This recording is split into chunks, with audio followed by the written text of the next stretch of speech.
حضرت سیدنا انس ابن مالک رضی اللہ تعالیٰ عنہ فرماتے ہیں کہ اللہ کے حبیب علیہ السلام نے اپنے کسی خادم کو کبھی غلام کو کسی غلام کو کبھی میرے آقا علیہ السلام نے اف تک نہیں کہا. یعنی حضور علیہ الصلوۃ والتسلیم نے کبھی یہ نہیں کہا کہ تم نے یہ کام کیوں کیا, یہ کام تم نے کیوں نہیں کیا. اچھی طرح یاد رکھیں, آج اپنی عادت ہے ہم اپنے گھر کے بچے ہوں یا اپنی بیوی ہو یا گھر کے اندر کوئی خادم یا خادمہ ہو یا کوئی نوکر چاکر ہو, اگر وہ تھوڑی سی غلطی کر جائے تو ہم دن بھر کے دوسروں کا غصہ انہی پہ اتار دیتے ہیں. لیکن آقا کریم کی سیرت طیبہ کا ایک روشن باب یہ بھی ہے کہ آقا کریم صلی اللہ علیہ وآلہ وسلم نے اپنے کسی خادم کو کبھی اوف تک نہیں کہا. حیرت کی بات یہ ہے, ہم یہ تو کہتے ہیں کہ اپنے ماں باپ کو بھی اوف مت کہو, لیکن یہ میرا نبی ہے, یہ اپنے سب کا نبی ہے, یہ ہمارے آقا و مولا ہے. اللہ اکبر, جو غلاموں کو بھی کبھی اوف نہیں کہتے. اس کے بعد میرے آقا صلی اللہ علیہ وسلم کے بارے میں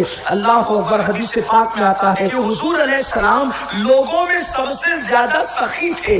اللہ کے حبیب علیہ السلام بہت زیادہ سخاوت کرنے والے تھے. اللہ ایک حدیث کی عبارت ایسی ہے کہ اس پہ دل چاہتا ہے کہ تبصرہ کیا جائے اور گھنٹوں گفتگو ہو, اس لیے کہ یار کی گفتگو ہے, محبوب کردگار کی گفتگو ہے, جس کے در سے لوگوں نے سخاوت سیکھی ہے, بلکہ یوں کہوں جس کی چوکھٹ سے سخاوت بھی سخاوت سیکھتی ہے, وہ مصطفیٰ جان رحمت صلی اللہ علیہ وآلہ وسلم کی ذات ہے. حضور بڑے سخی تھے. اللہ اکبر. پھر اس کے بعد اللہ اکبر حضرت سیدنا جابر رضی اللہ تعالیٰ فرماتے ہیں کہ جب بھی اللہ کے رسول صلی اللہ علیہ وآلہ وسلم سے کوئی سوال کرتا, آقا کریم صلی اللہ علیہ وآلہ وسلم سے اگر کوئی سوال کرتا, حضور کبھی اس کو انکار نہیں کرتے, یعنی کبھی نہ نہیں کہتے. حضور علیہ السلام نے اپنی زندگی میں کبھی نہ نہیں کہا, لا نہیں کہا, بلکہ کہنے والوں نے کہا ہے کہ اگر کلمے میں لا نہ ہوتا, یعنی کہ کلمے میں یہ نفی لا